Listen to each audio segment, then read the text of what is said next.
برای شروع سرگذشت موسیقی در ایران به 6000 سال پیش سفر می‌کنیم.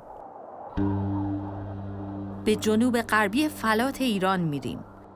در جوار رشته کوه‌های زاگرس و بستر دشت‌های وسیع اطراف شوش. جایی که تمدن باشکوه ایلام یکی از اولین خاستگاه‌های موسیقی جهان قرار داره. هنوز دستگاهی برای ضبط و خطی برای نوشتن موسیقی وجود نداره و کسی با قاطعیت نمیدونه که موسیقی اونها چه صدایی داشته. اما شکل سازها به لطف دستان هنرمند ایلامی بر پیکر تاریخ برای آیندگان حک میشه. Wonderfully, in Elamite country, at Shogat Minch, we found a ceiling. And on this seal we have the depiction of an early harp, some bowl drums, and some characters having what I think were musical horns, which they blew.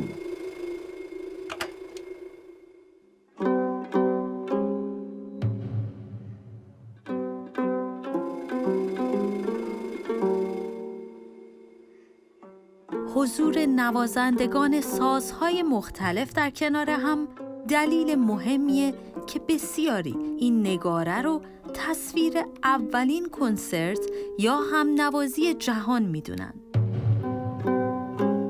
اما در بین این سازها چنگ از اولین سازهای پیچیده و تکامل یافته‌ایه که نوعی از اون برای اولین بار در جهان توسط ایلامی ها ساخته شده. The horizontal harp was a famous and well-known instrument which originally comes from Iran. Musical theory was based on that instrument. Tablets found with instructions how to tune this musical instrument.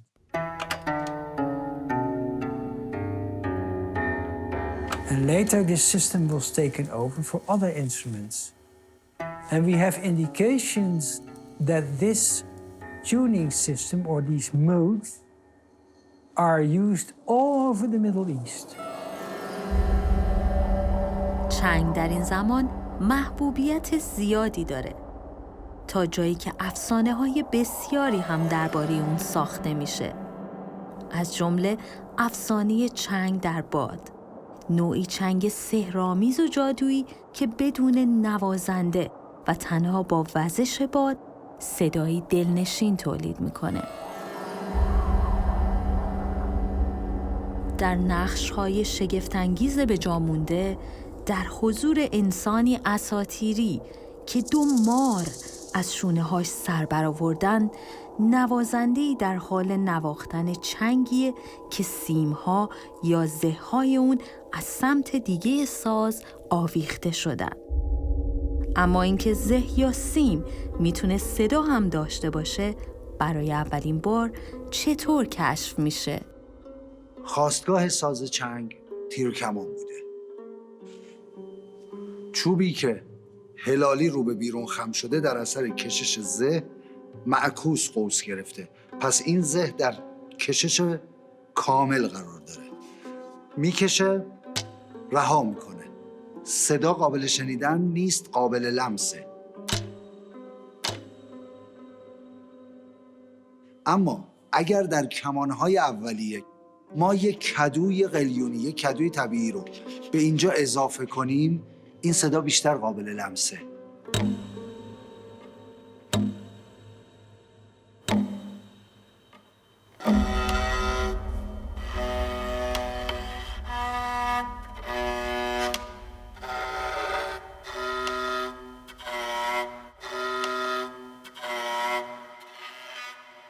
ایلامی‌ها با تمدن‌های بزرگ بین النهرین مثل بابل، آشور و سومر همسایه هستند و با وجود جنگ‌ها و اختلافات از نظر فرهنگی روی هم تأثیرات مهمی دارند. You see all over the history of Mesopotamia and Elam, you see contact. sometimes as enemies. So you sometimes see wars between them, but also sometimes as friends. اولین ترانه‌های جشن و شادی حالا کم کم با پیدایش خط بر روی لوح‌های گلی نوشته هم میشن. برای همینه که امروزه برخی از اونها از جمله قدیمی ترین آهنگ شاد جهان برای ما باقی مونده. We found a remarkable song which dates from about 2600, 3000 years BC. And this tablet, it's about a drinking session. And we know the Sumerians, like the Elamites, were very fond of beer, which was the first alcoholic drink they invented. And of course, they sang while they were drinking. And such a song, which is called Gakule, Gakule, in Sumerian, is a special vat from which they drank.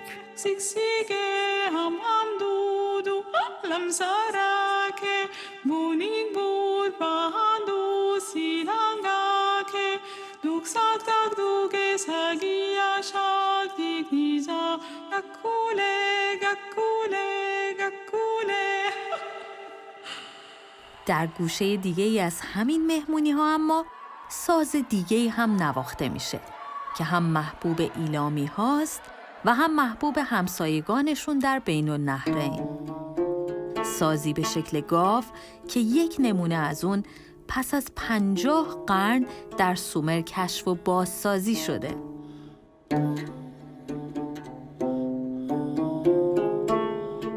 And we have evidence that the Elamites played similar instruments. And indeed, there's a word which attests that this would be the case, because it was known as parashitum, which would mean an instrument coming from Fars, that was Iran.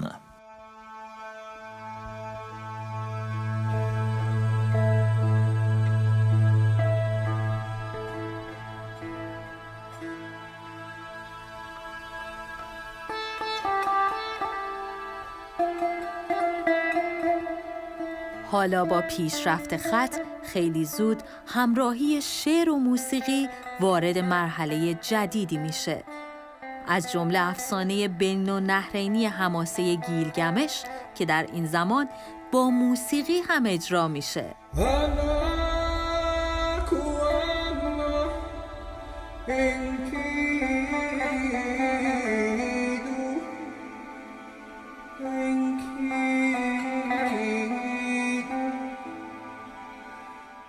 یک داستان در حقیقت عاطفی عشقی مابین دو نفر هست که قهرمانن، پهلوانن.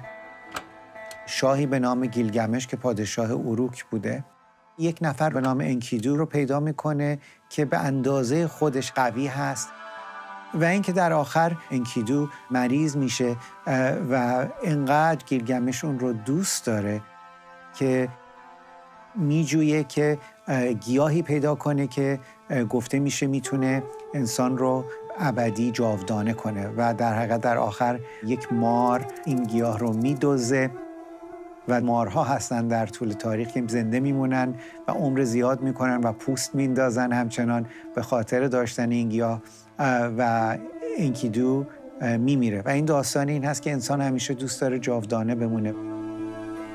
حماسه گیلگمش فراتر از زمان و مکان هنوز هم توجه هنرمندان زیادی رو در سراسر جهان به خودش جلب میکنه. The story of Gilgamesh in the ancient times was more or less sung, but also there were composers inspired by the story of Gilgamesh because it is a story of life.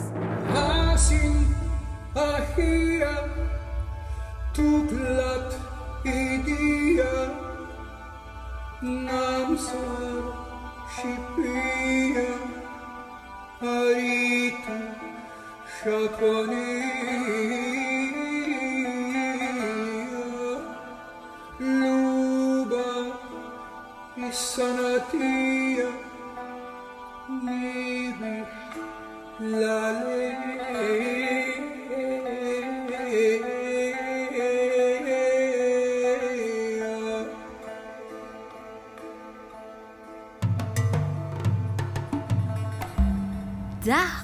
پس از خلق لوح گلی نوازندگان چوغامیش، همزمان با پیشرفت تمدن، اشراف و پادشاهان هرچه بیشتر نوازندگان متبحر رو در دربارهاشون به خدمت میگیرن و ارکسترهای بزرگ موسیقی تشکیل میدن. The kings organized orchestras at their palaces and even gave each other ensembles. So it was important to have, as a ruler, as a king, an important orchestra. تنها نواهای بسیار زیبایی می نواختن، شعرهایی هم که سروده می شده حتما در متن شاه بوده و حالا شاید آبا اجداد و آنچه که انجام دادن و در حقیقت شکوه اون سلطنت دربارش سروده شده. We thought at the time that this might represent an orchestra, all playing together.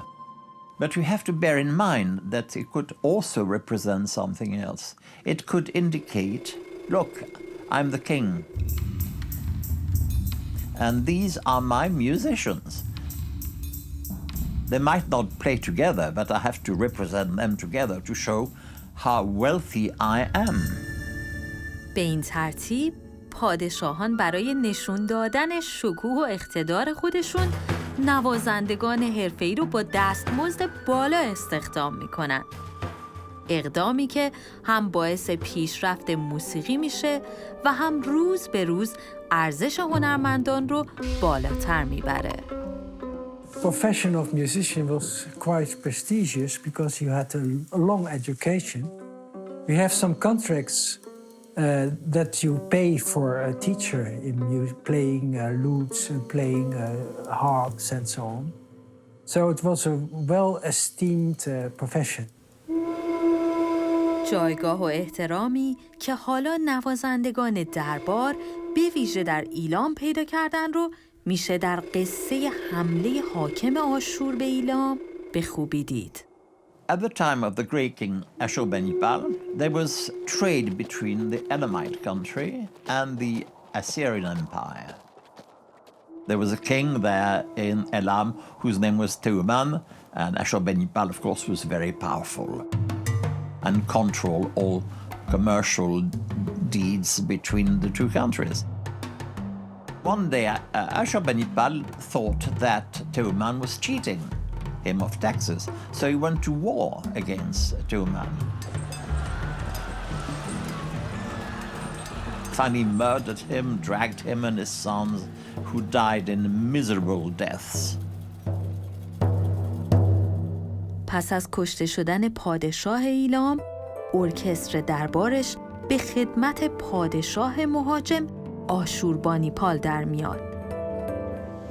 Ashurbanipal didn't kill the orchestra of the Elamites because he could use them themselves. Possibly they were incorporated in his own court orchestras, and so he could use them for the songs devoted to himself.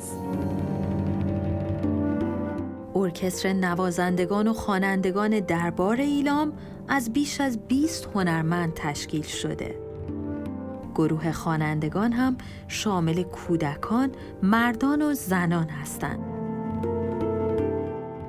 در میون اونها اما زنی که هنگام خوندن دستش رو روی گلوش قرار داده، شگفتی بسیاری از محققان رو بیش از همه برانگیخته.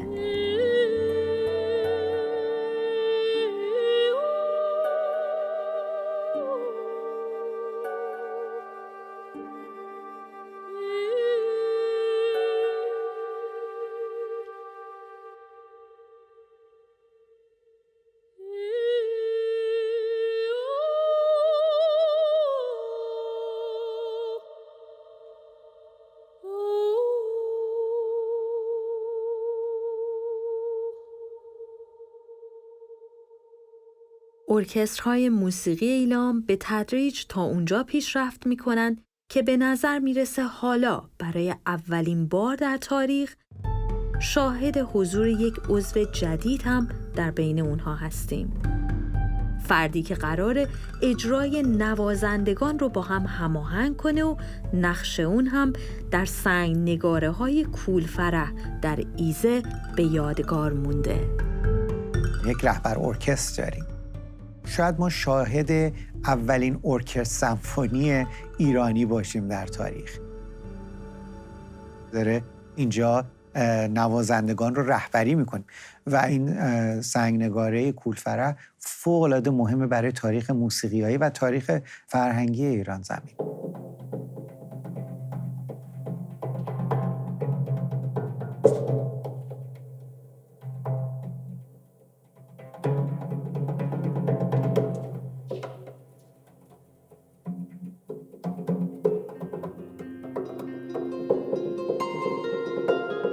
با گذشت قرنها حالا کم کم پادشاهان از گروه‌های موسیقی دربار در کنار هنرمندان دیگه مثل آکروبات بازها و رقصنده ها برای تفریح و سرگرمی هم استفاده می‌کنن.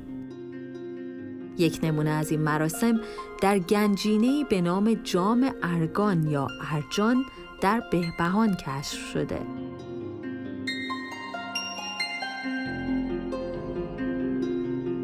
دو نوازنده چنگ، یک نوازنده لوت دست بلند شبیه ساز ستار، یک نوازنده بادی دارن در یک گوشه نوازندگی میکنن. با یک فاصله از اینها ما یک سازی رو میبینیم که من اسمش رو با معادل لغتنامه ده خدا گذاشتم بربط ارجان.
اما خارج از دربار و موسیقی رسمی، نوع دیگه‌ای از موسیقی هم وجود داره. One is the palace and parties, and the other part is folk music. مردم عادی جامعه از نظر اقتصادی توانایی این رو ندارند که ارکسترهای بزرگ با سازهای اشرافی مثل چنگ تهیه کنند. برای همین از سازهایی کمتر تجملی و ساده‌تر استفاده می‌کنند که به راحتی هم قابل حمل و نقل باشه. با پیشرفت تمدن، ایده ساخت سازی متفاوت که به باور بسیاری پژوهشگران از ساختار چنگ الهام گرفته شده، در حال شکل‌گیریه. سیمهاش از چنگ کمتر میشه، دستش از حالت عمودی به افقی در میاد و شیوه نواختنش هم تغییر میکنه. شما فکر کنید 20 تا سیم در یک ساز وجود داره در چنگ. حالا بشر متوجه شده با 2 تا سیم میتونه انگشت گذاری بکنه و صداهای مختلفی رو بگیره. This instrument is the lute. The lute is always used in the context of folk music.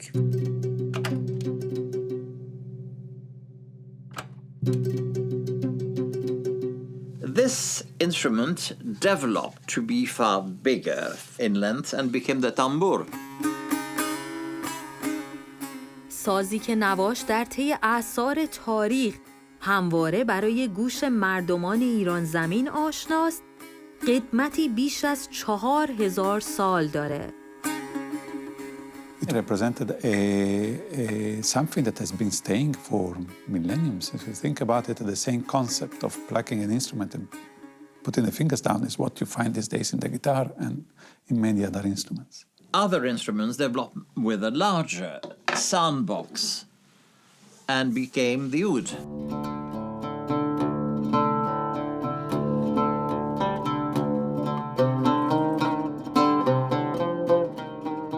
So this was a revolution, we can say, because it was possible to maintain the same type of range, the range of usual the singing voice, which is 2 octaves, more or less.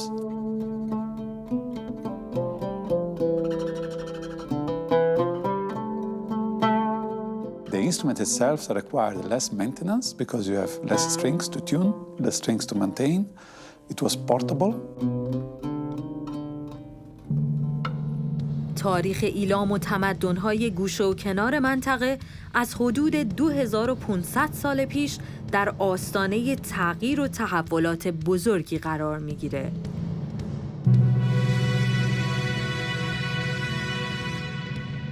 کوروش بزرگ حالا با یک پارچه کردن تمدن‌های مختلف اولین پادشاهی سرزمین ایران و بزرگترین امپراتوری جهان باستان رو بنیان میذاره.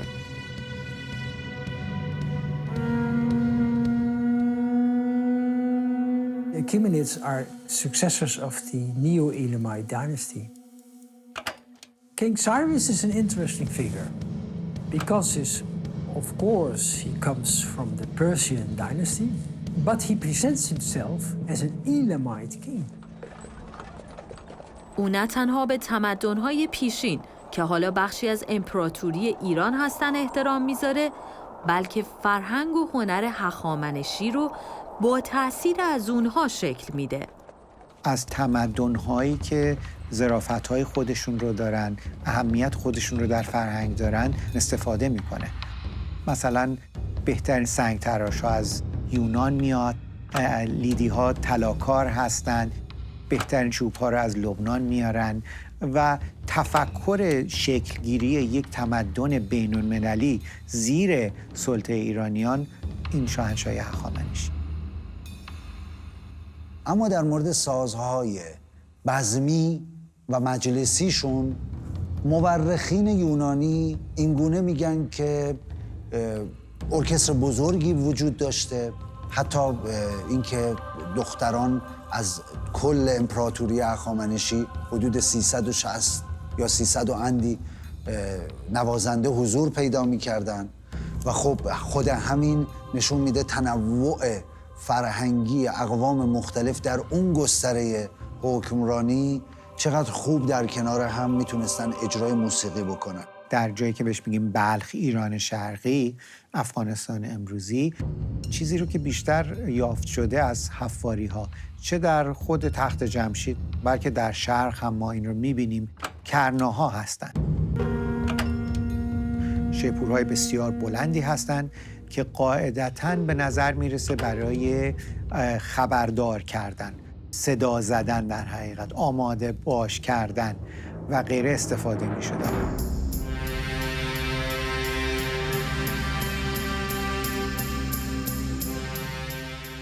یونانی‌ها کاربرد موسیقی در سپاه کوروش رو اینطور بیان می‌کنند: در نیمه شب که صدای شیپور عزیمت بلند شد، کوروش سردار سپاه را فرمان داد تا با همراهان خود در جلوی صفوف منظم سپاهیان قرار گیرد. بعد کوروش میگوید: همین که به محل مقصود رسیدم و حملات دو سپاه نزدیک شد، سرود جنگی را می‌خوانم و شما بیدرنگ جواب مرا بدهید.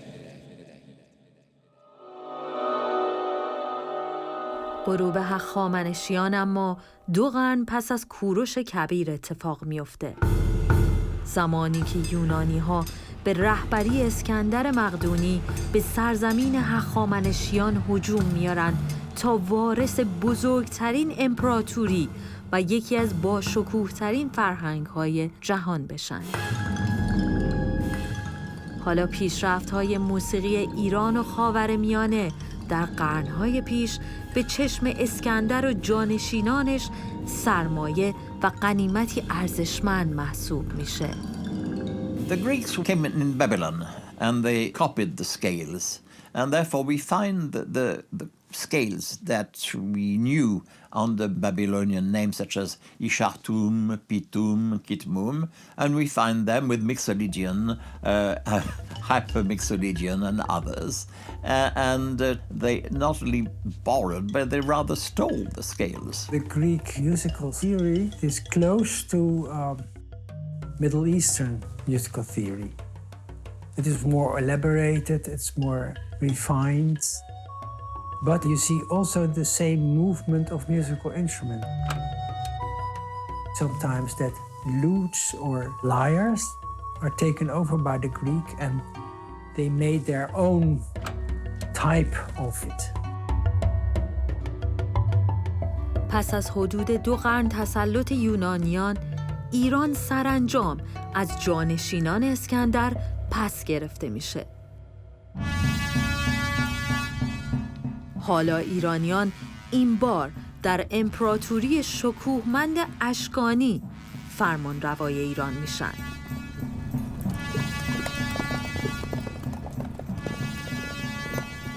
ما میدونیم که در 500 سال حدودی که شاهنشاهی اشکانی بر فلات ایران حکومت میکرد، با رومی ها درگیر جنگ بود. پلوتارک به ما در یک متنی به نام کراسوس توضیح میده که این صدای طبل بلند اشکانیان واقعا اذیت کننده بود و آنها رو ناراحت میکرد. برای من چیزی که جالب هست اینه که ما یک متن پهلوی داریم از دوره ساسانی به نام آیادگار زریران.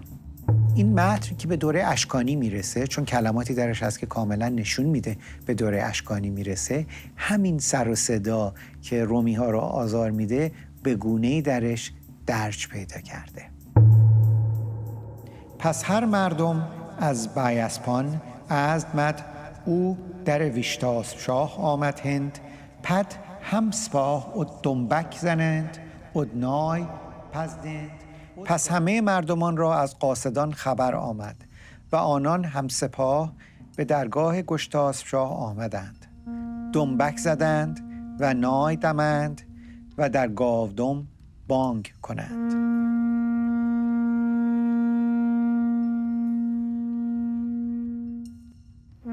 این ساز می شود گفت همون گاودم بسیار صدای حجیمی داشته در جنگ. سازی که از شاخ حیوانات ساخته می شده. شاخ بز کوهی، قوچ، گاومیش و گاو.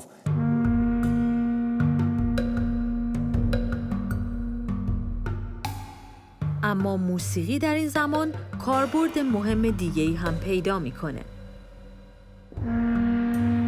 حالا گروه خاصی از هنرمندان قصه ها و داستان های قهرمانان، پادشاهان و گذشتگان ایران رو با همراهی شعر و موسیقی در گوش تاریخ زمزمه میکنن. هم آهنگسازه، هم شاعر ترانه است، هم طراح سازه و سازنده سازه. این هنرمندان حماسه سرا و راویان تاریخ گوسان نام دارند. یک متن مانوی هست به زبان پارتی که درباره گوسان‌ها این چنین میگه: چیون گوسان کی حسینگان شهرداران ادکوان، به مانند یک گوسنی که اعلام میکنه بزرگی پادشاهان باستان قدیم رو و خودش هیچ نمیخواد. و همین یک خط نشون داره به ما میده که نه تنها در دوره پارتی اشکانی بلکه در دوره ساسانی هم این سنت ادامه داشت.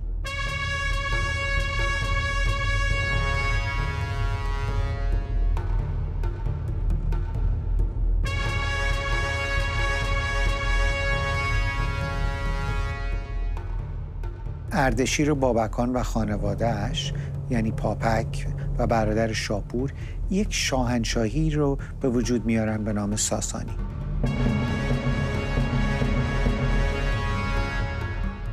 این شاهنشاهی عظمت بزرگی رو به وجود میاره از لحاظ فرهنگی، نه تنها نظامی. خنیاگران یا گوسنها در حقیقت جایگاهشون رو در دوره ساسانی هم دارن و جایگاه به خصوصی رو بهشون داده میشه. خود اردشیر هم نوازنده بوده و نوای خیلی زیبایی می‌نواخته. برای همین این رابطه با موسیقی تنگاتنگ در تمدن ساسانی. From the Sasanian period, we have a beautiful bowl with some musical scenes. We see an oboe player, a lute player, also another musician, and a dancing woman. And they gave us the impression of how, on which level music was in the Sasanian period.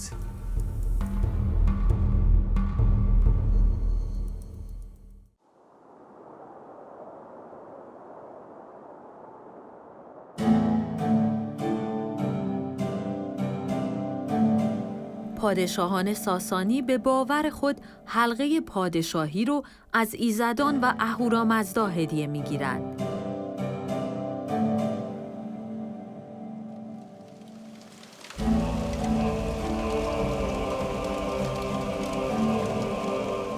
ایزد بزرگ آیین و مذهبی که متون و سروده های اون با موسیقی و سازهای مختلف اجرا میشه. بربط، تنبور، چنگ و هر ساز زهی را که نوازند وین خوانند. در یسنا 51:15 گرودمنا بهشت خانه یا آشیانه آهنگ یا موسیقی است و این خودش نشانگر این اهمیت موسیقی و نوای خوش در جایی است که ایرانیان در اون سکنا دارن و بهشتشون هستش. نه تنها در دنیای زرتشتی آلات موسیقی نواخته میشه، بلکه در قرن سوم چهارم با دین مانوی، دینی که در حقیقت استان آذوقستان یا بین النهرین شاهنشاهی ساسانی ایران شهر شکل میگیره، موسیقی رابطه تنگاتنگی با مذهب داره.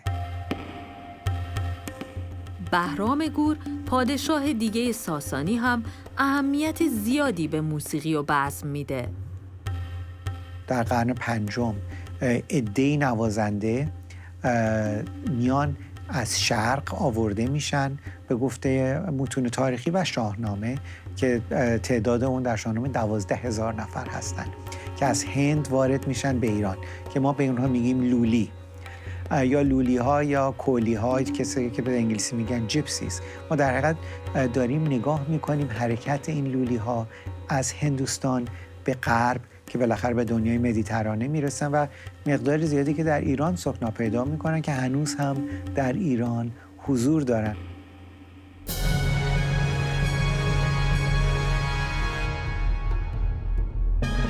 دوران طلایی و یگانه موسیقی اما همزمان با تکیه زدن خسرو پرویز بر اریکه قدرت آغاز شد. ظهور نوابغ موسیقی که نام اونها تا امروز باقی مونده هم مدیون اهمیتیه که این پادشاه به موسیقی میده. باربد قطعای زیادی ساخته بوده، از جمله 7 خسروانی، 30 لحن و 360 داستان.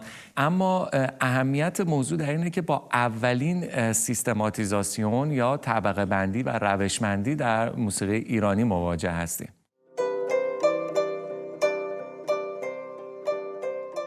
در متون پهلوی جوانی میره به پیش پادشاه خسرو و میگه که من این هنرها رو دارم. در میان این هنرها همچنین عنوان میکنه که چه سازهایی رو بلده بنوازه و ما از این اشاره میفهمیم که در دربار چه سازهایی نواخته میشده. چنگ سرای، اود وین سرای، اود وین کنار سرای، اود سورازیک سرای.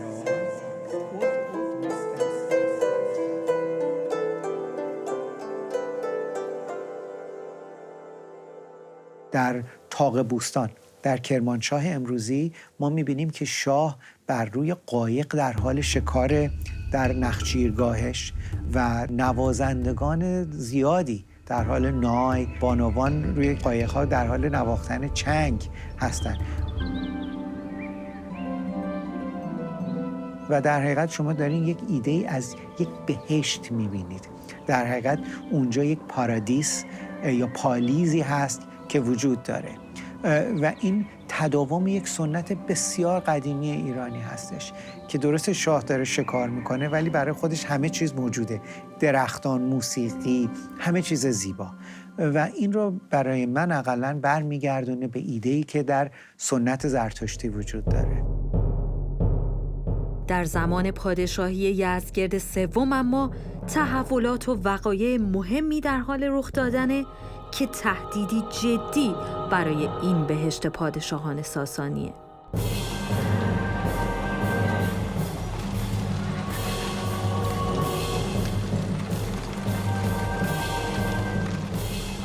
به دنبال حمله اعراب مسلمان یزدگرد سوم که به سمت شرق ایران و شمال شرقی ایران میرفته، در حقیقت به همراه خودش در اون خدم و حشمی که همراهش بودن 1000 نوازنده هم حضور داشتن. این نوازنده ها پس از مرگ یزدگرد در شمال شرقی ایران در همون مرو اونجا باقی میمونن. با آمدن اعراب مسلمان به قلمروی دولت ساسانی یا طبقات بالای حکومت سقوط میکنن و نه کل سیستم، نه کل مردم. یعنی اجتماع هنوز ادامه پیدا میکنه، زبانهای مردم ادامه پیدا میکنه، مردم آیین و رسوم خودشان دارن، کارهای روزمرهشان انجام میدن و اعراب با از این مسئله کاری نداشتن، یا مسلمانان اولیه یا اعراب مسلمان که ما بعدا میشناسیم کاری در این مسئله اصلا نداشتن. اشتباه بسیاری از ما اینه که فکر میکنیم وقتی اعراب حمله کردند فرهنگ ساسانی منقطع شد، فرهنگ کهن ما، و یک دورانی از نقطه صفر شروع شد. نه، تا 200 الی 250 سال بعد از ورود اعراب فرهنگ غالب ساسانیه.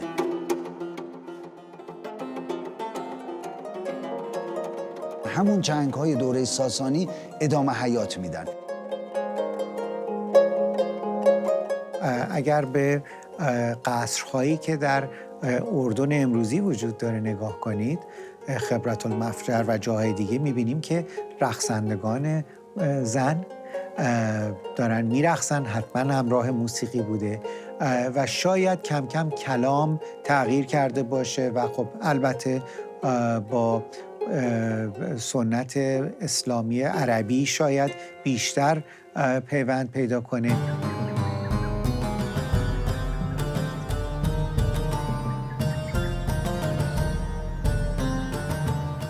در دربار خلفا نه تنها موسیقیدان‌های ایرانی حضور دارند، بلکه بعضی از اونها مثل ابراهیم موصلی برای فراگیری موسیقی به ایران سفر می‌کنند.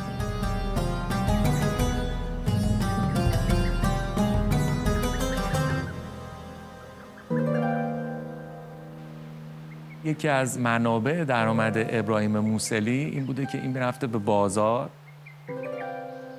یک سری از زنهایی که اونجا به عنوان کنیز میفروختن اونا رو انتخاب میکرده، میآورده خونه و چند سال به اینا آموزش میداده و بعد در یک موقعی که مثلا خلیفه مهمانی یا جشن بزرگی داشته یا یک صاحب منصبی یک مراسمی جشنی بوده، دست یکی از این دخترها رو با خودش میگرفته میبرده اونجا و اون برنامه اجرا میکرده. بعد ممکن بوده که اون خلیفه یا اون فرد از این خوشش بیاد و به قیمت خیلی خوبی مثلا 1000 دینار، 2000 دینار، 3000 دینار این رو بخره از این در حقیقت.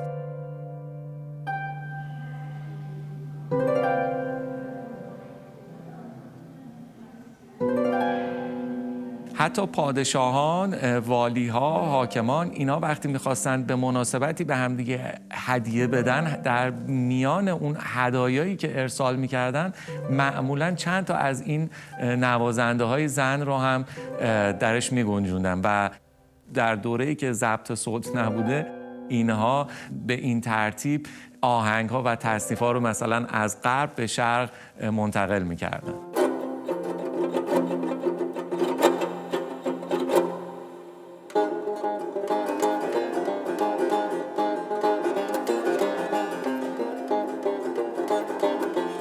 پس از گذشت حدود 3 قرن از شکست ساسانیان و ورود اسلام، ایرانیان به تدریج در شرق و خراسان دوباره قدرت را به دست می‌گیرند. به این ترتیب حالا پادشاهان ایرانی به کارگیری زبان مادری خودشون رو به جای عربی در دربارها تشویق می‌کنند. داستان مشهوری هم در این رابطه وجود داره که گفته میشه که شعری به زبان عربی برای یعقوب لیث خوندم و بعد اون گفتش به زبونی که من متوجه نمیشم چرا شعر میگیم و اینطور نقل هستش که بعد از این شاعران دربار هم شروع کردن به شعر گفتن به زبان پارسی. خنیاگران و شعرای ایرانی حالا با قافیه جدید و عروض جدید دارن که زیر نفوذ عربی است دارن شعر می‌سرایند. با رونق فارسی در شرق ایران، حالا آهنگ‌ها و تصنیف‌ها هم کم کم به جای عربی با ترانه‌های فارسی همراه میشن. هر آن کس که شنام خانی کند، اگر زن بود پهلوانی کند.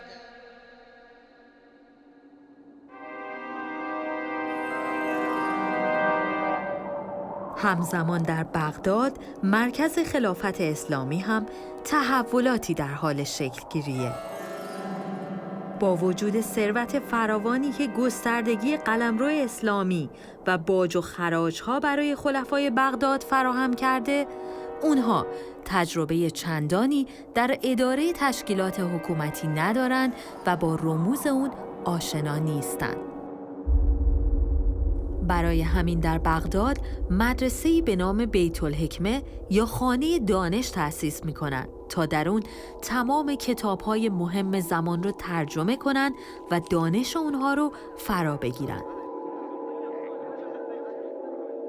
حرکتی که بعدها به نهضت ترجمه مشهور میشه.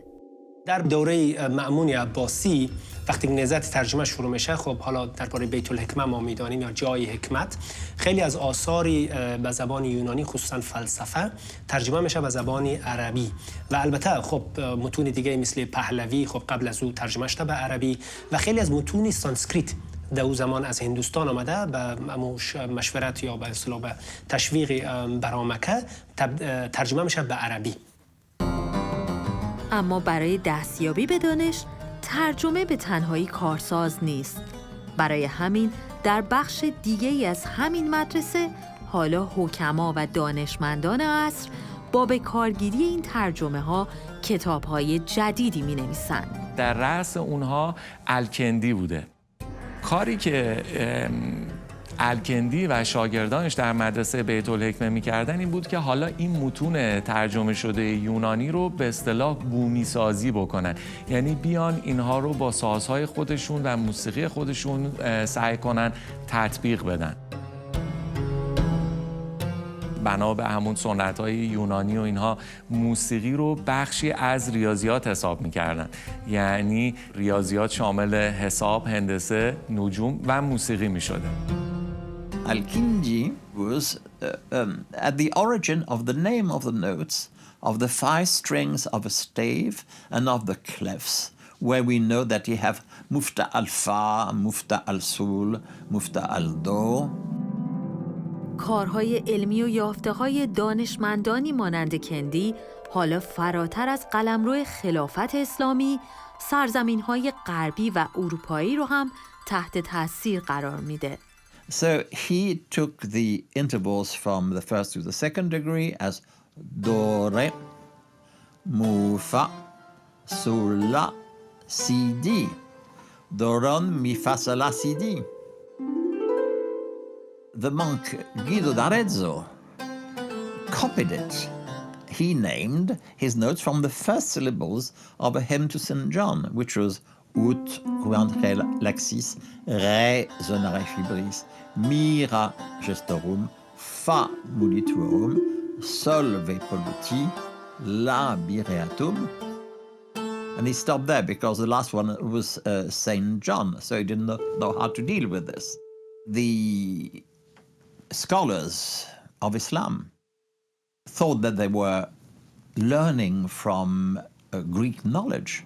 But in fact, they did not know that the Greeks had borrowed from Babylonian and Middle Eastern knowledge altogether.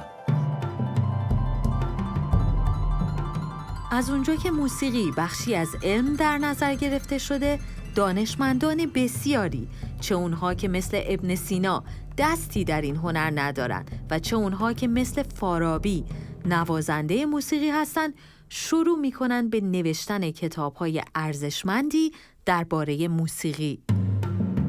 فارابی بسیار اهمیت داره از این جهت که تا سالها و قرنها یکی از مهمترین منابع شناخت موسیقی کهن بوده. همه چیز رو طبقه بندی میکرده، تفاوت‌ها رو میگفته، سازهای مختلف، سنت‌های موسیقی. ابن سینا هم درباره موسیقی نوشتن و خصوصا اینکه ابن سینا موسیقی را با درمان ربط میده و این خیلی مهم است و به اصطلاح نشان میده که در یک صحبتی که در شفا داره این که موسیقی چطور میتونه سبب به اصطلاح درمان یک آدمی شود. درس گفته های ابن سینا که توسط شاگردانش جمع آوری میشه در دانشنامه علایی، در حقیقت از قدیمی ترین نمونه های کتاب های موسیقی که به زبان فارسی نوشته شده. اما با وجود نوشتن کتاب‌های متعدد، هنوز جای خالی یک کتاب، اون هم با تمرکز بیشتر روی فن موسیقی، حس میشه. البته تا قبل از ظهور صفی الدین ارموی، موسیقیدان برجسته دربار خلیفه. Safi al-Din Urmawi used a notation that was mainly based on letters, so he didn't really develop an advanced notation system, but his approach has been followed by many others. And Urmawi was much more interested in Greek theory, which the Greek had developed by that time for themselves. So therefore, while Al-Kindi is really much more Middle Eastern in his theories, Urmawi was much more of the school of Aristoxenus and much more Greek-orientated. صفی الدین در دوره‌ای مشغول نوشتن کتاب‌هاشه که پژواک تحولات بزرگی از دوردست به گوش میرسه. تحولاتی که سرنوشت ایران رو برای همیشه تغییر میده.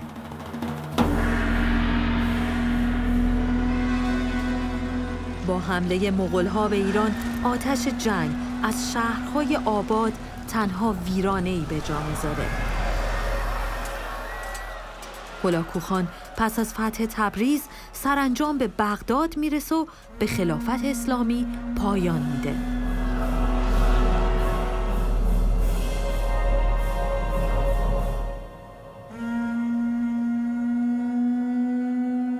طبق قانون چنگیزی هر شهری که مورد حمله قرار می گرفته، اول دانشمندان، علما، مثلا اهل فن، اهل صنعت، موسیقی و حالا صنایع دیگر جدا میکردن از درون مردم و بعد خدمت از شهر می رسیدن.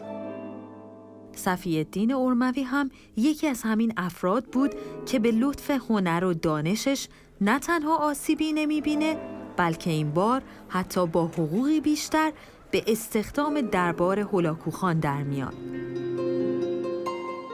جایی که حالا ایرانی‌ها از جمله خاندان جوینی نفوذ زیادی پیدا کردند. صفی الدین ارموی هم با حمایت همین خاندان نه تنها به آموزش موسیقی در دربار میپردازه، بلکه کتاب‌های دیگه خودش رو هم تکمیل میکنه.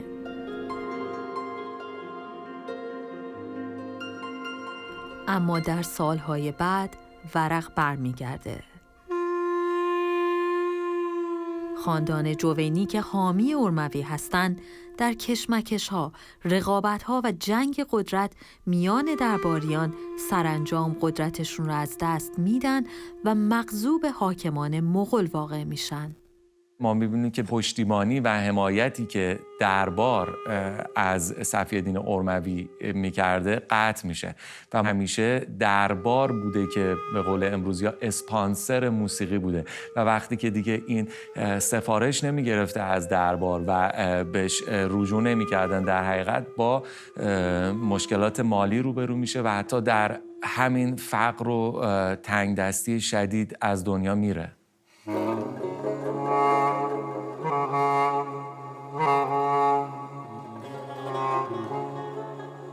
مرگ ارموی در تنگدستی و فقر نشون داد که در طول تاریخ هنرها و از جمله موسیقی بدون حمایت مراکز قدرت و دربارها قادر به پیشرفت و شکوفایی نیستند. در این دوره موسیقیدان جوانی پا به عرصه هنر موسیقی میذاره. یک مصنف یا آهنگساز جوان که از ادامه دهندگان راه صفی‌الدین ارمویه. مجلس شاهانه‌ای بوده که در این مجلس شاعرا، نویسندگان، شارحین ادوار که به کتاب ارموی شرح می‌نوشتن، اکابر، فضلا، اینا همه حضور داشتن و خب بزرگ موسیقیدان‌های دربار هم فردی بوده به اسم خواجه رضی‌الدین رضوانشاه اونجا حضور داشته. بین موسیقیدان‌های درباری بحث و گفتگو بوده در مورد اینکه ساختن یک سری قطعات در فرم‌های خاص از جمله نوبت مرتب خیلی سخته و راجع به این گفتگو داشتن.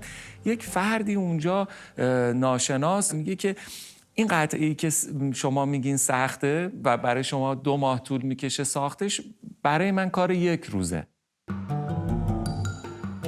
یک دفعه خواجه رضی‌الدین رضوانشاه و بزرگان تعجب میکنن که این تازه وارد کیه، چی میگه؟ سلطان حسین جلایر که اونجا بوده میگه که خب حالا که اینطوره پس حاضری شرط بندی میکنن که میگه خب الان ماه شعبانه، من از اول ماه از ماه رمضان تا آخر ماه روزی 1 قطعه برای شما میسازم و تحویل میدم. شرط بندی میکنن که مثلا یک مبلغی پول بهش بده و دخترش هم به عقد این در بیاره. شرط رو هم برنده میشه و اون فرد کسی نبوده جز عبدالقادر مراغه‌ای.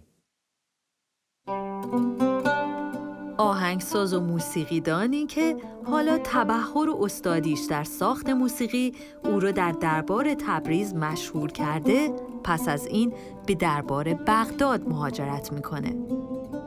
اما از این مهاجرت چندی نگذشته که این بار تیمور که خودش رو از نوادگان دیگه چنگیزخان معرفی کرده، با سپاهی به بغداد حمله میکنه و عبدالقادر به اسارت لشکریان تیمور در میاد. اینجا تاریخ به سود هنر تکرار میشه. یعنی با وجود اون خشونت‌ها اینایی که بوده، باز به عبدالقادر که میرسن نه تنها آسیبی به عبدالقادر نمیرسونن، بلکه اون رو و به همراه عده‌ای دیگه‌ای که اونجا بودن در یک محفظه‌های چوبی به شکل قفس درست کرده بودن، اینها رو در این قفس‌ها میذارن و به سمرقند میبرن. دلیل این کار این بوده که در طول این راه طولانی یه وقت آسیبی به اینا نرسه. تیمور در هر جای لشکر میکشه خب خیلی تعداد زیادی از آدم‌های اهل فن را به خودش میاره در سمرقند و وقتی که سمرقند اما تختگاه خودش را بخواد مرکز جهان خودش بسازه، در واقع با آوردن هنرمندا، صنعتگرا، موسیقیدانا و همه طوری به اصطلاح یک نوع مرکز جهان از این میسازه. و جالب است ما بدانیم که در سمرقند اون روز، حتی امروز هم میشه ردیابی بکنیم که در جاهای مختلف هر دروازه یا جاهای مختلف سمرقند به نام یک شهری نامگذاری شده بوده. مثلا منطقه دمشق، منطقه بغداد، منطقه یزیزو و دهلی یا و مثلا جاهای دیگه، یا اصفهان یا مثلا جاهای دیگه. و هنرمندان و مردمایی که از اون مناطق می اومده در واقع توی ازمون زندگی میکردن.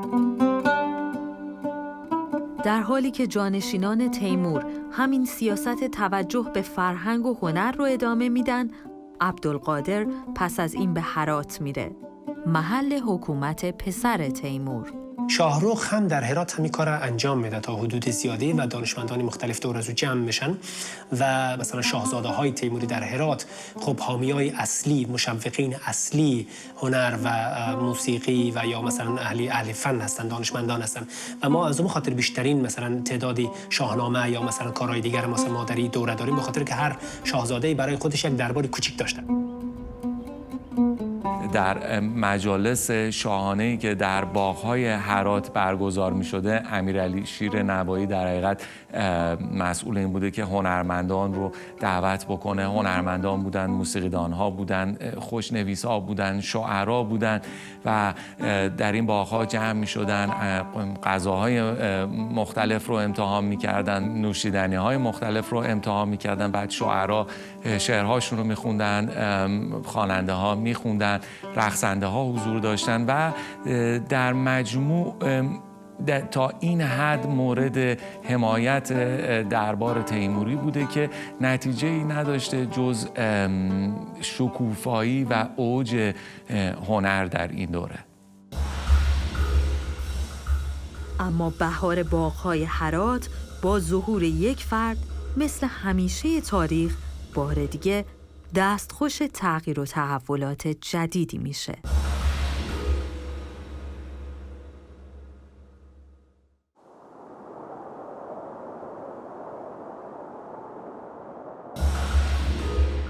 شاه اسماعیل جوان بنیانگذار سلسله صفویان که در تبریز قدرت گرفته، قلمرو تیموریان رو فتح میکنه. کاری که سلاطین قبلی انجام میدادن، تیموری انجام میدن یا چنگیزی انجام میدن، هم اسماعیل انجام میده. اسماعیل در هرات هنرمنداره از به اصطلاح از هر طبقه که بوده با خودش میبره به تبریز.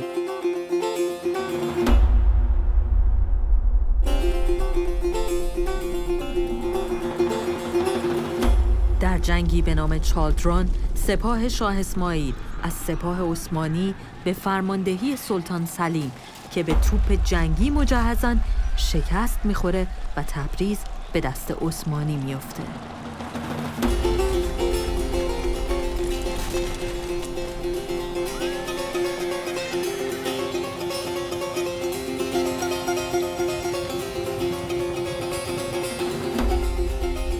سلطان سلیم هم دقیقاً میدونسته که شاه اسماعیل تمام هنرمندان و استادان بزرگ ایران رو در تبریز جمع کرده.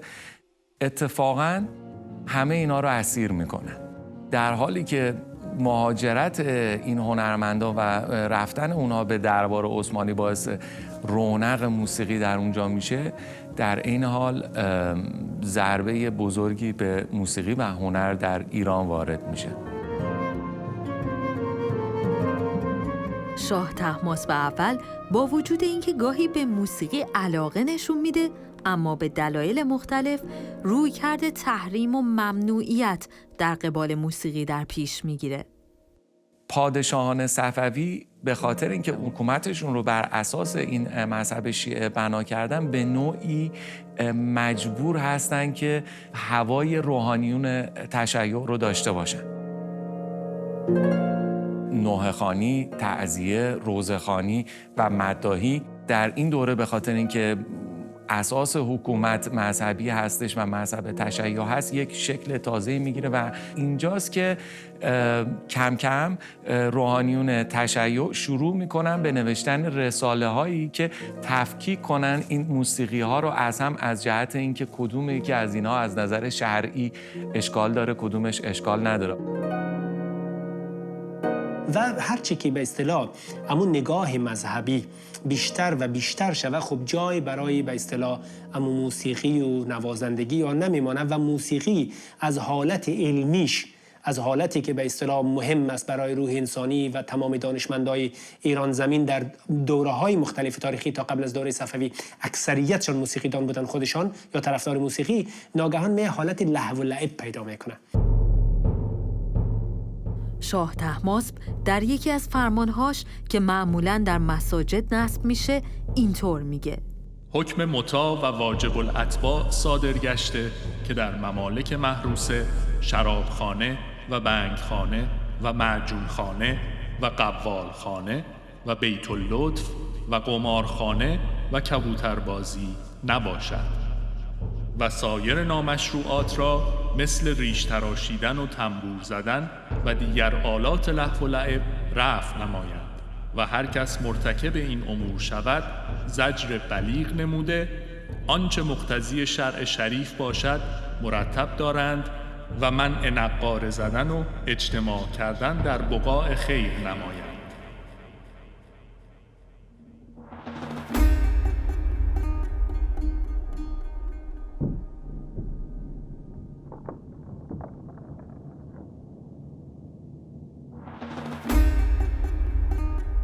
بسیاری از موسیقیدانها و نوازنده‌ها را از دربار اخراج میکنه. برخی از نوازنده‌ها و موسیقیدانها حتی با دستور شاه طهماسپ به قتل میرسن. بسیاری از اونها از دربار اخراج میشن یا اینکه مجبور میشن که فقط به قرائت قرآن یا خواندن قرآن بپردازن. در این دوره شاهد تهدید به قطع انگشتان دست برای نوازنده ها و همینطور شکستن ساز هستیم. و ما روایتی داریم از کتاب مجالس جهانگیری که در هندوستان نوشته شده برای جهانگیر پادشاه و در او جالب است که ذکر شاه طهماسپ میشه و میگن که البته کسایی که قصه میکنن از ایران آمدن از زمان میگن که ما دیدیم که شاه طهماسپ در ایران چه کار کرد؟ باغ پدرش شاه اسماعیل را درختاش رو کامل ریشه کن کرد. از ریشه کن چرا؟ چون شاه اسماعیل در اینجا شراب خورده موسیقی گوش کرده.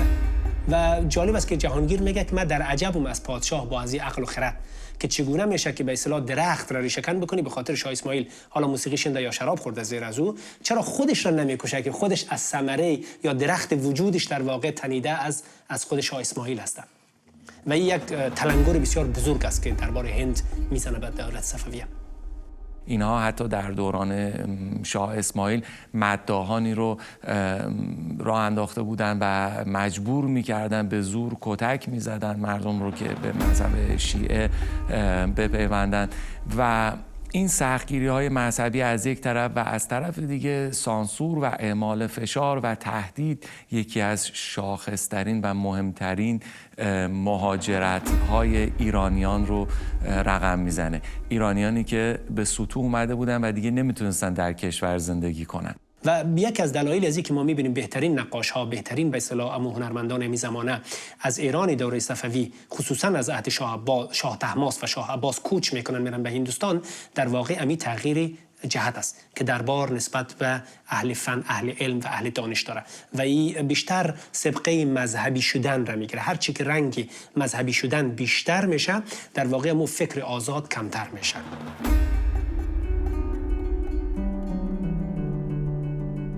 در دوران صفویه ما آخرین حضور جدی چنگ رو داریم و در اینجاست که برای همیشه چنگ از فرهنگ موسیقی ایران کنونی خداحافظی میکنه و بعد از اون دیگه محو میشه.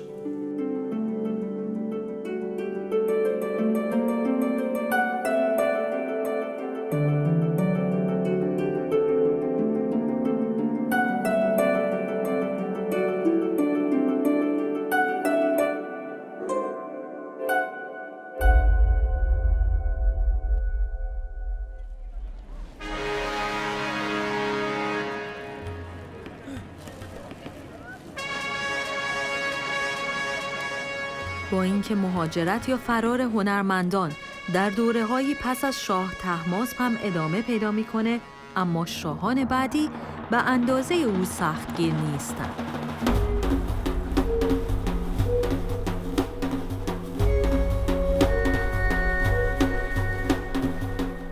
از جمله شاه عباس کبیر که گویا خودش دستی هم در موسیقی داره، موسیقی رو به عنوان بخشی از لوازم شاهانه و تجملات دربار در نظر میگیره.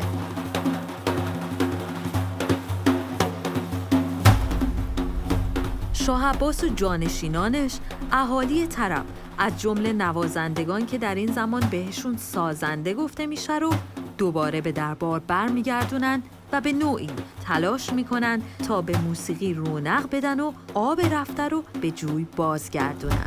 به زبان امروزی دپارتمان موسیقی در دربار نقاره خانه بوده و این همیشه در تاریخ وجود داشته.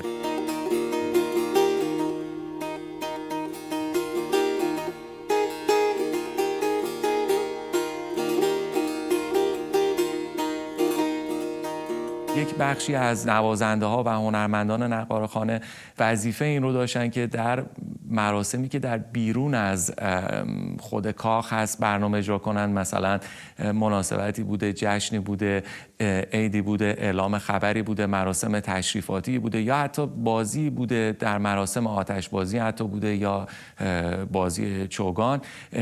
این نوازنده ها حتما مرد باید می بودن.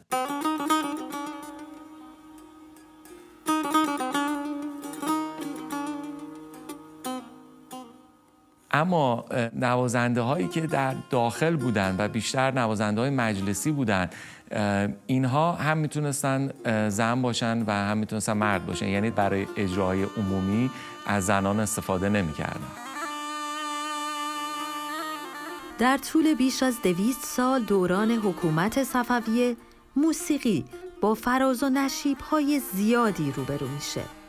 سختگیری‌های مذهبی از یک طرف و گسترش و تسلط هرچه بیشتر فرهنگ مطربی در دربار مانع شکوفایی بیشتر موسیقی نسبت به دوران قبل میشه. ما دیگه شاهدی اون همه شعر که درباره موسیقی بوده و یا مثلا اون همه کتاب که درباره موسیقی نوشته شده و یا اون همه موسیقی دان که در این مناطق وجود داشته دیگه شاهد از اون نیستیم. یکی از دلایل اصلی از اون است که توجه در واقع از علم، فرهنگ، از مثلا موسیقی، از مسائل مختلف دیگه برگشته رفته به جای دیگه معطوف شده. مثلا بیشتر درباره مسائل نظامی است، مثلا معماری، خب ساختمان‌های بزرگی ساخته میشه در اصفهان و این طرف، اما دیگه اون موسیقی‌ها رو ما کمتر می‌بینیم. مثلا کتاب بیشتر دینی نوشته میشه در دوره زمانی. یک نوع خلأ داریم در ایرانی دوره صفوی. در اواخر دوره صفوی ما می‌بینیم که جایگاه موسیقی و هنرمندان کم کم پایین میاد و افول میکنه و دیگه موسیقی هم در دربار هم در بیرون دربار اون ارزش و جایگاهی که پیش از اون داشته نداره. عالمان موسیقی مثلا مثل عبدالقادر مراغی و صفی‌الدین ارموی و قطب الدین شیرازی و اینها دیگه در این دوره به نوعی منقرض میشن. بنابراین موسیقی او حالت اطلاع و شکوه خودش را که به اصطلاح وارد یک حریم نویسندگی شده او را از دست میده در دوره صفوی و بیشتر محدود میشه به مو به اصطلاح قوالا و خواننده هایی که در اونجا بودن و مسائل دیگه که بیشتر شکل میگیره.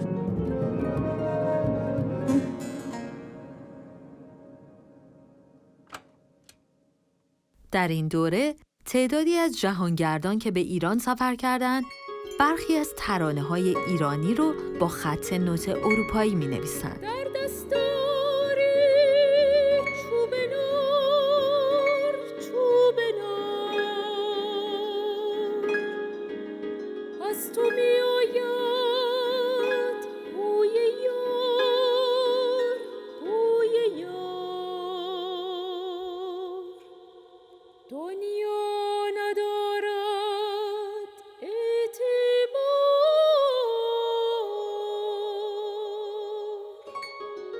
هرچند این نوت‌نگاری‌ها برای سازهای غربی نوشته شده و خیلی از تزئینات و به اصطلاح لهجه موسیقی ایرانی رو نداره، اما از اولین و قدیمی‌ترین نمونه‌های موسیقی ایرانیه که به شیوه غربی به نوت در اومده.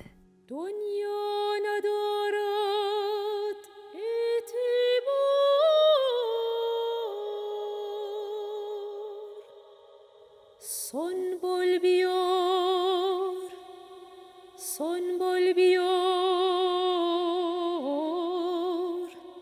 برای شاه من.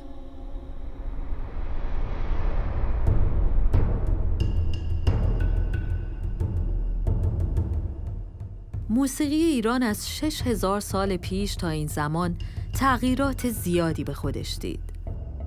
سلسله های مختلف که اومدن رفتن مردم ایران در این فلات ایران سنت خودشون رو به گونه‌ای نگه داشتن و بله چیزهای جدیدی هم گرفتن. هنرمندان بزرگ بسیاری در هر دوره به این هنر چیزی افزودن و اون رو به نسل پس از خودشون سپردن.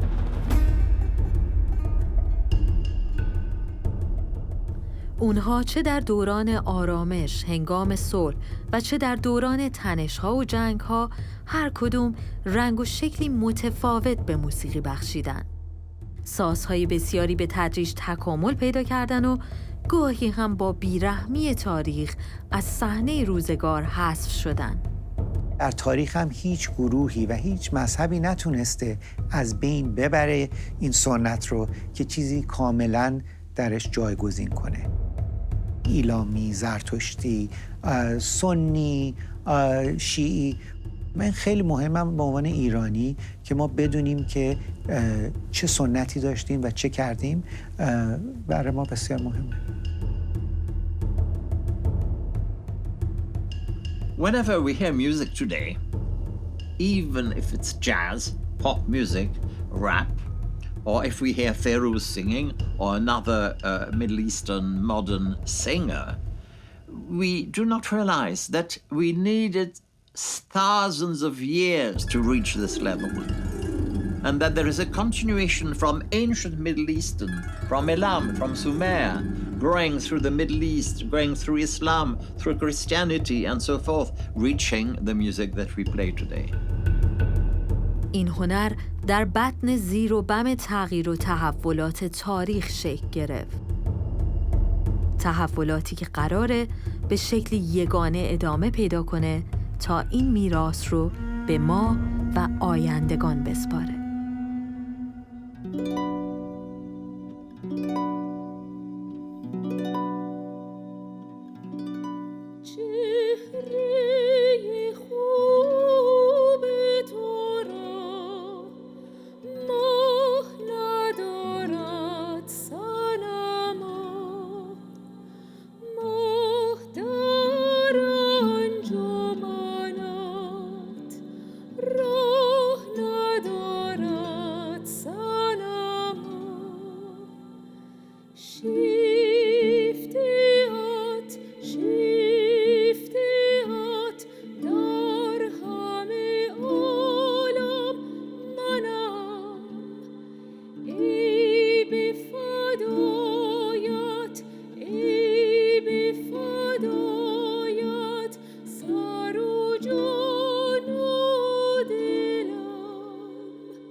گر